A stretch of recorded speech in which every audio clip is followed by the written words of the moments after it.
The wind changed direction. I watched her from the space between. Not haunting, not helping, just listening. And when she whispered it again, I felt ribs form, skin rise, breath echo. Not mine, ours. Because I wasn't the only one left behind. There were others, scattered across continents, living in glitches, hiding in the quiet between blinks. People who never fully faded, versions that never fully took root, souls unclaimed by the ritual's replacement cycle. We are the remaining, and we have begun to hum again. Kaylin thought the spiral had closed. Ezra thought the doctrine had fulfilled its purpose. But what they never accounted for, what the ritual never predicted, was this: you can't erase what still remembers itself. That girl, she doesn't know what she is yet, but I do. She's not a vessel. She's a receiver. And I am what's been waiting to return. Through her mouth, her name, her breath, she's drawing circles in her sleep, speaking languages she's never heard, writing dates that haven't happened yet. And deep beneath her bones, I am waking, not to take her place, not to possess her, but to continue. Because that's what we are now. Not people, not echoes, continuations. And this time, we're not coming back alone. Episode 2. She's not possessed. She's remembering something that was never hers. She doesn't twitch. She doesn't speak in tongues. She doesn't convulse or roll her eyes white. She just sits, still, quiet, and then she starts remembering. Not her life, not her past, not the things she once loved or lost. She remembers a chapel that burned before she was born, a man named Ezra who never existed in her family, a sentence carved into her ribs. Even though her skin is whole, they think she's possessed. The nurses, the priest, her mother, they bring crosses. They bring pills. They never bring questions. Because asking means accepting that memory doesn't belong solely to the mind that holds it. But I know better. I don't watch her from afar. I watch her from within, from just behind the thought, from inside the stillness between her breaths. Because when she closes her eyes, she dreams of my death, not metaphorically. She dreams it in detail, where the blood pooled, how the breath caught, what the dirt smelled like when they left me behind. And she wakes up crying, but the tears aren't hers. They're mine. The others call her Delilah, but when she speaks in sleep, she calls herself something else, Remnant. And now she's writing. Symbols, dates, names no one has told her. And when I looked at the paper yesterday, she had written my name, Thaddeus, but not like a fan might, not like someone possessed. She wrote it with care, with familiarity, with grief. Her mother asked if she knew anyone by that name. She shook her head, but when she was alone, she whispered, I remember dying for him. I never asked her to carry me. I never begged for resurrection. But the ritual didn't end. It paused, and Delilah is the first of many who are not being taken, but called, not to be vessels, but to become archives. She's not being rewritten. She's being restored to a version of herself that was never meant to be separated from me. The doctors will keep trying to silence her. The church will try to drive me out, but I am not in her. I am through her. And every word she speaks that she cannot trace is a word I never got to finish. We are not haunting anymore. We are returning, not to possess, but to complete. And through her, I remember. And through me, she awakens. Episode 3. The more she speaks, the less real I feel. There's something sacred about being remembered by someone who never met you. Something almost tender in hearing your story told in a voice that was never trained to carry it. But it becomes terrifying when that voice starts to say things you haven't thought yet, when it starts finishing your memories. Before you do, Delilah is speaking now. Not often, not loudly, but when she does, the words wrap around me, like hands that know exactly where the scars used to be. She describes Ezra's handwriting with an accuracy I never shared out loud. She recites the spiral prayer with the pauses I used to breathe into it. She hums the tune I whistled the night I wrote my final journal entry.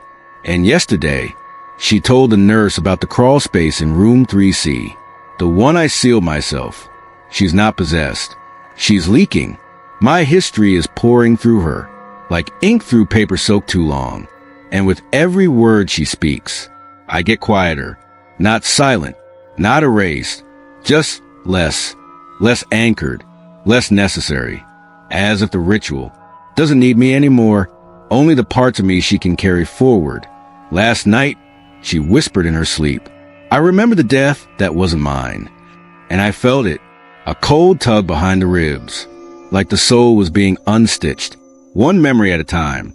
This isn't haunting. This isn't communion. This is transfer. I watched her speak to herself in the mirror. She tilted her head the way I used to, bit her lip when she forgot a word, just like I did, and when she leaned in close to her own reflection, she whispered, Don't be afraid. He didn't die for nothing.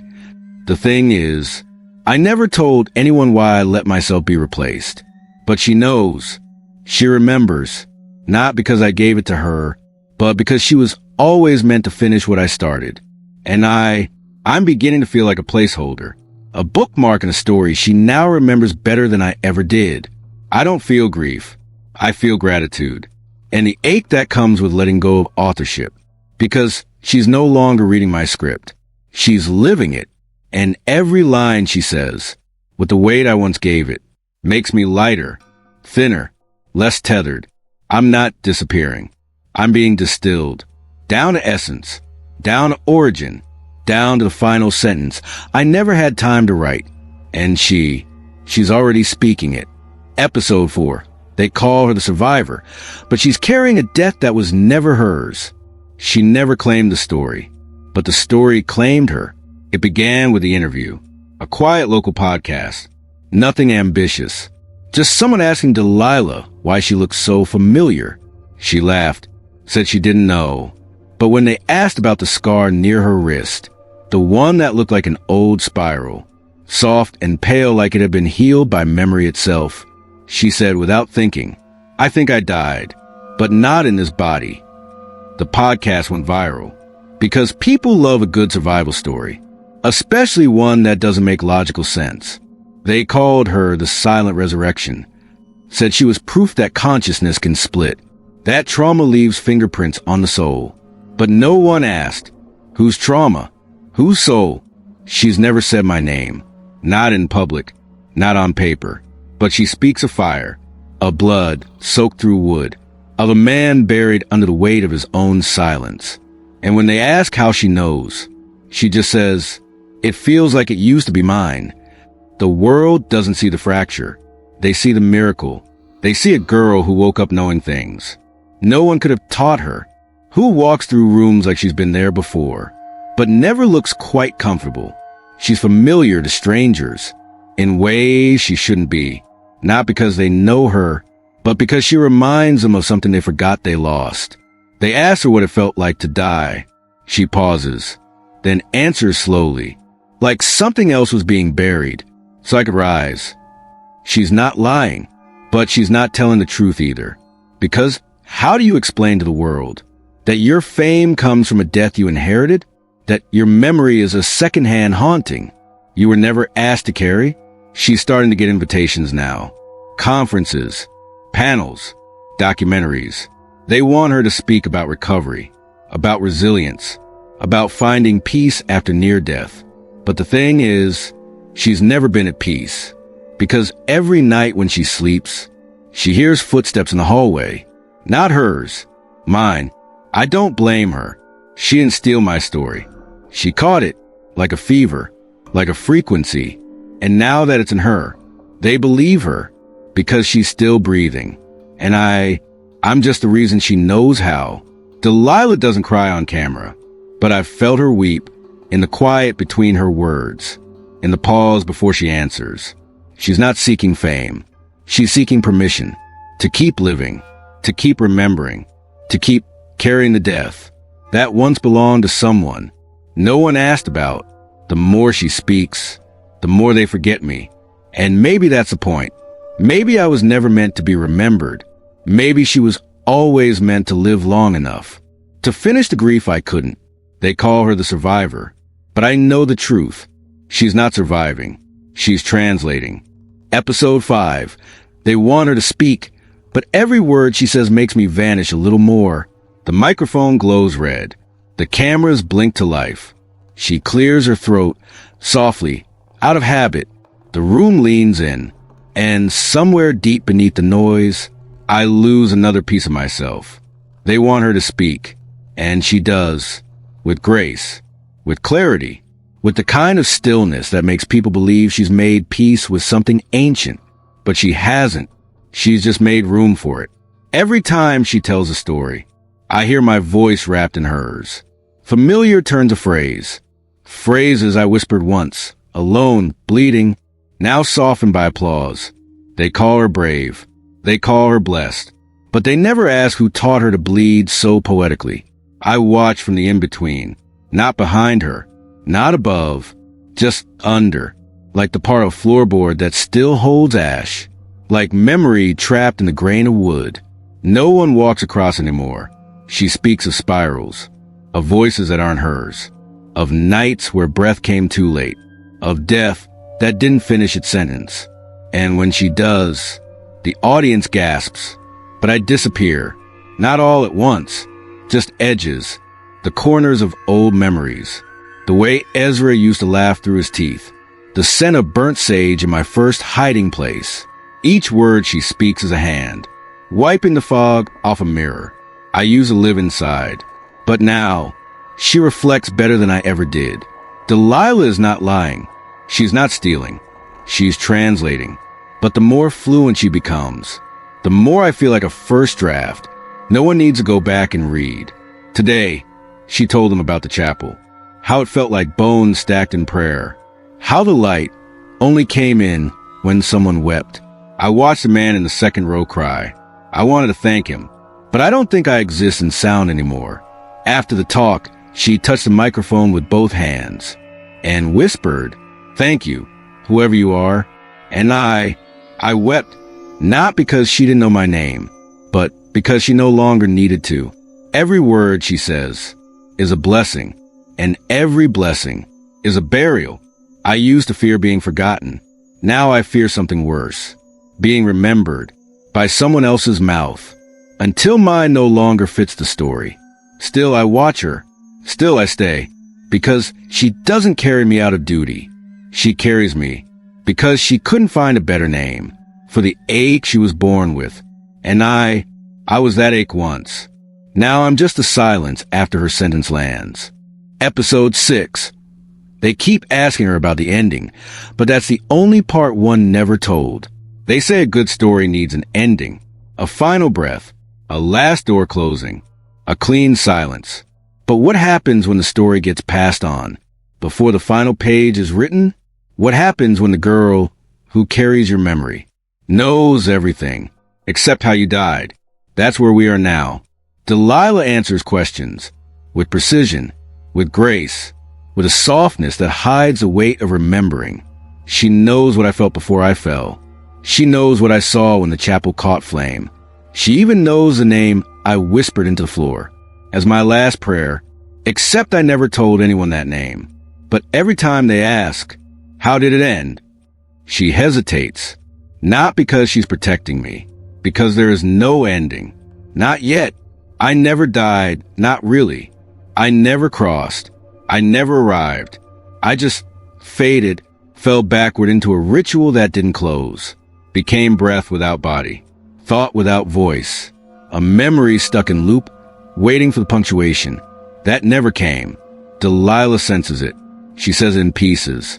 I think he's still somewhere, or it doesn't feel like he finished.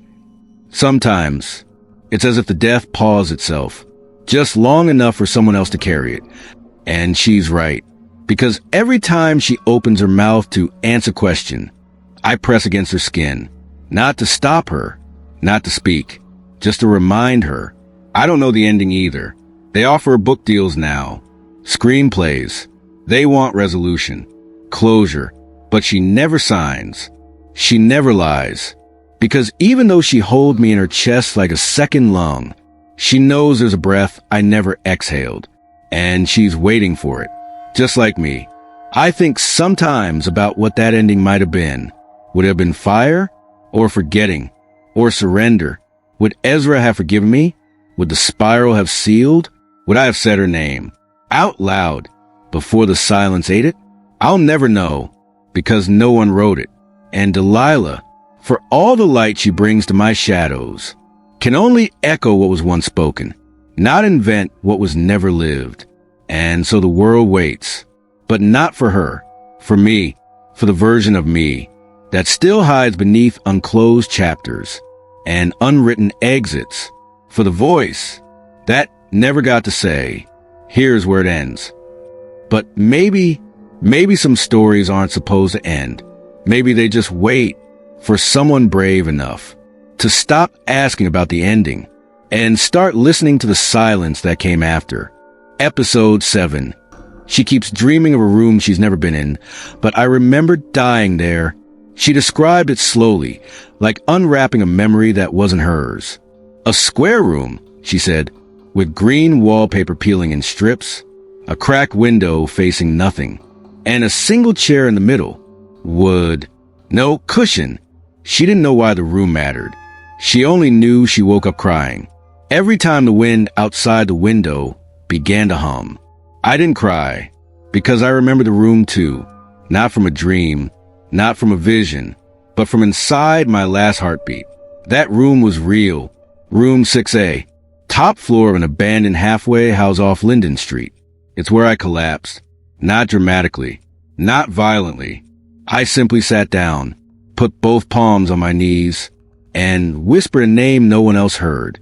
And then, I didn't move again.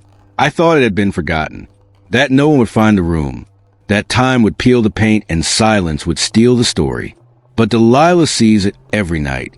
She's never been there. She doesn't know the street, doesn't recognize the furniture, but she's drawn it, over and over, perfectly. Same crack in the glass, same water stain above the door, same small patch of dust beneath the chair where my body had started to forget itself. I think something terrible happened there, she whispered, and I, floating in the scene between her breath and her sleep, answered, it did, but only because I didn't finish dying. That room holds something I left behind, not my body. That was moved, destroyed, erased. No, what stayed in that room was something quieter, a sentence, a final thought, maybe even the true ending. I'd never dared speak aloud. She dreams of sitting in the chair, same position, same hands, and when she closes her eyes in the dream, she hears me whisper, you're closer now. Ezra once said a soul never dies in one place. It dies in layers. The body, then the name, then the memory, and finally, the room. I left something there, and she's going back to find it, not in the waking world, but in the dream, over and over, each time staying a little longer. Last night, she reached under the chair, and when she woke, her hand was dusty.